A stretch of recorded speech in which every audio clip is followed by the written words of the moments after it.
Tu as commencé à suivre la stratégie entrepreneur gagnant pour construire ton premier niveau de ta liberté financière et tu te demandes certainement comment faire pour passer au niveau 2.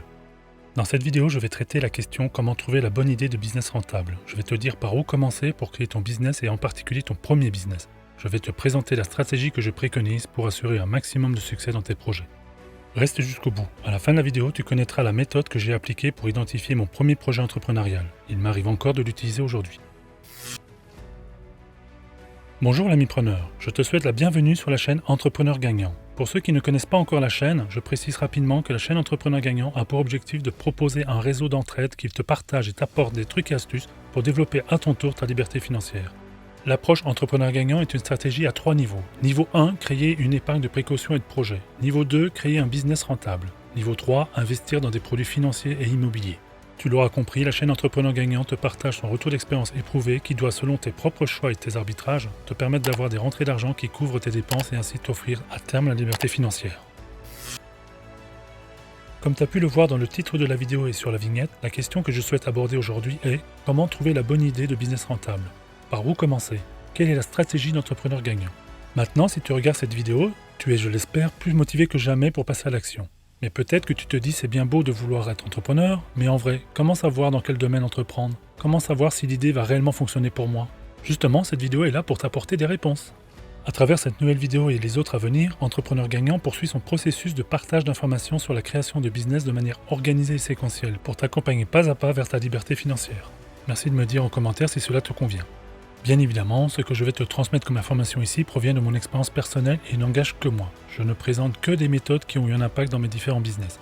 Chacun reste libre de s'en inspirer et de faire ses propres choix.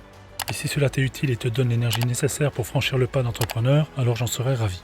Note que cette vidéo n'est pas une vidéo sur les meilleures idées business en 2023. C'est trop facile de faire croire qu'il suffit de créer un site internet pour vendre et créer un business. C'est possible, mais je préfère te parler d'une approche plus structurante, plus méthodique, pour t'aider à trouver une bonne idée. Note également que je ne vais pas te parler de business plan.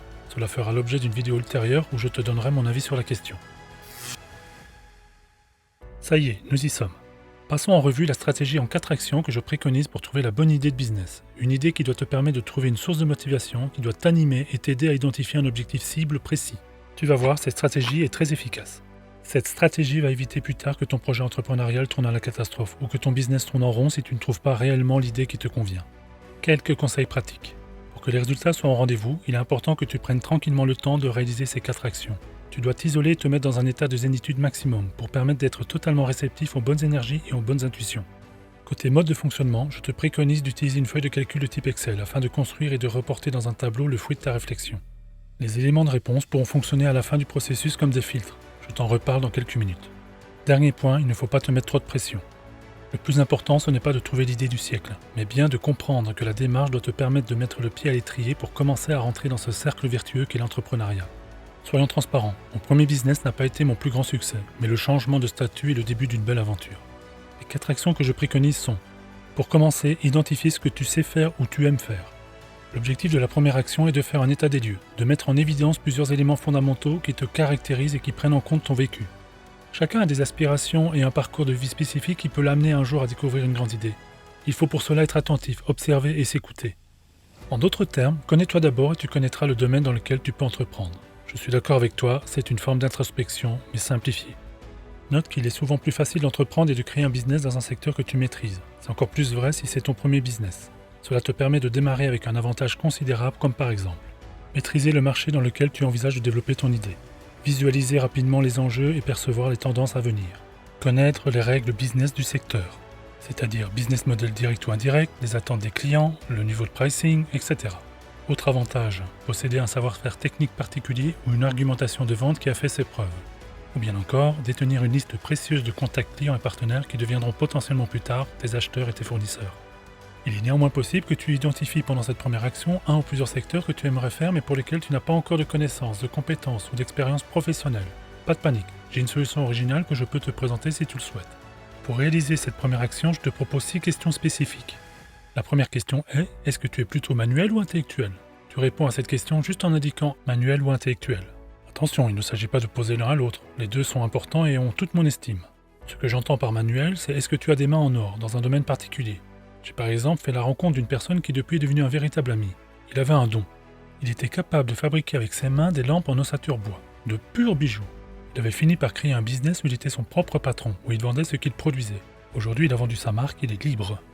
J'assimile les métiers dits manuels à des métiers type artisans, comme par exemple mécanicien, plombier, électricien, chauffagiste, installateur de climatisation, réparateur de vélos, ou bien encore dans l'alimentaire comme traiteur, préparateur de snacks, pizzaiolo, restaurateur.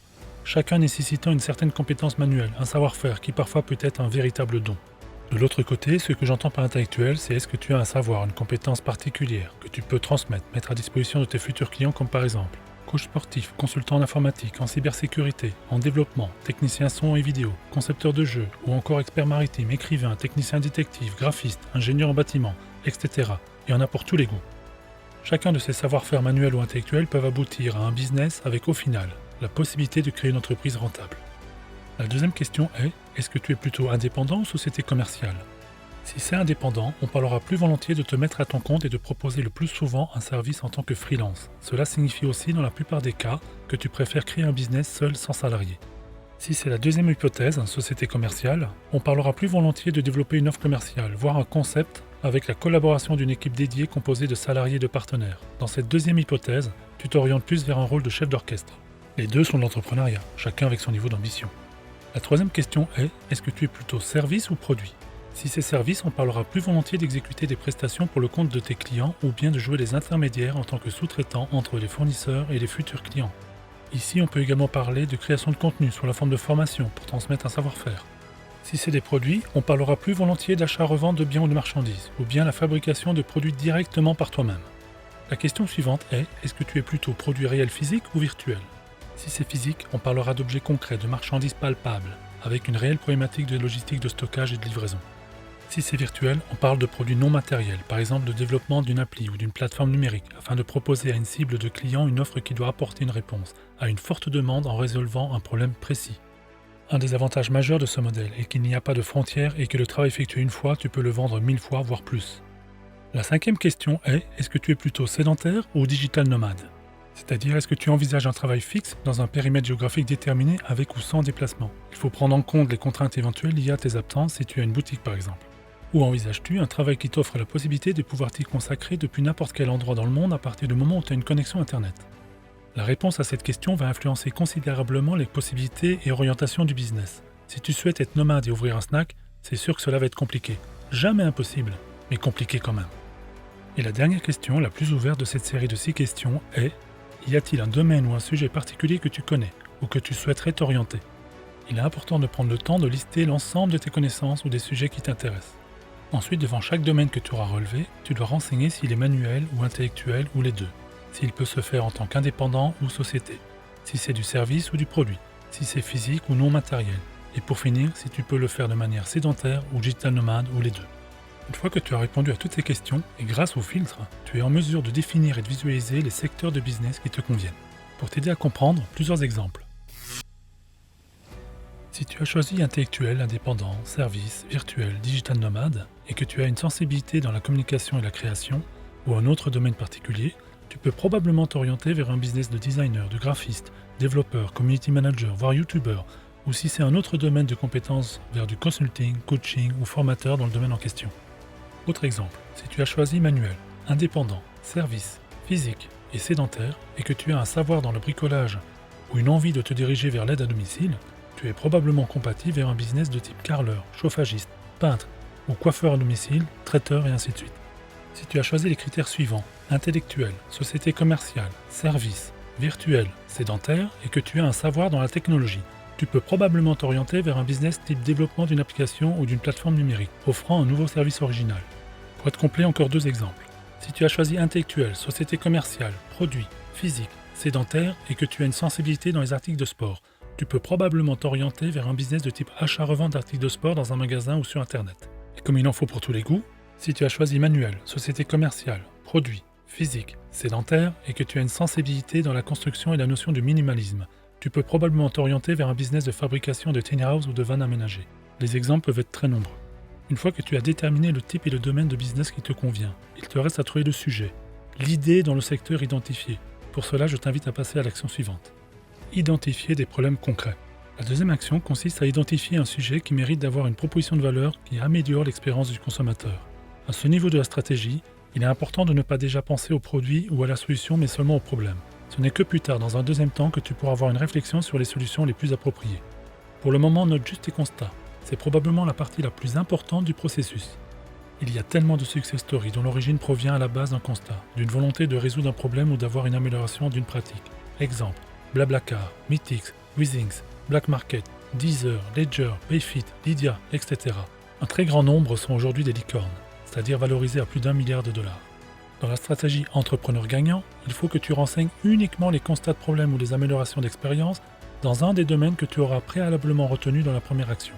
Ici, le plus simple, c'est de partir de ta propre expérience, c'est-à-dire de partir d'un problème que tu as vécu, rencontré toi-même.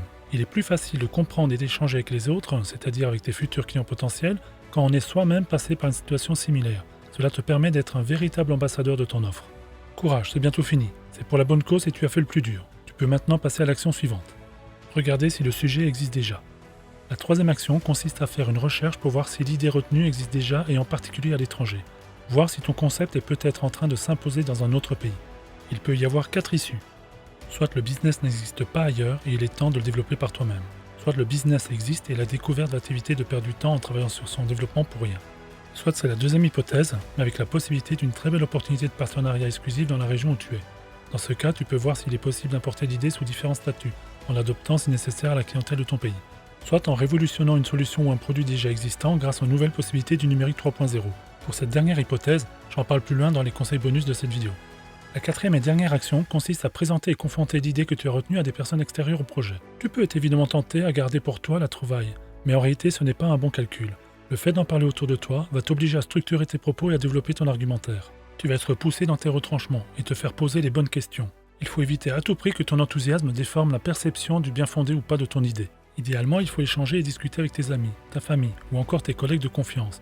Leur demander en toute franchise ce qu'ils pensent de ton idée, du bien ou du service que tu t'apprêtes à développer. Il est même possible que tu sors de ces échanges en ayant fait le plein de nouvelles idées ou de variantes.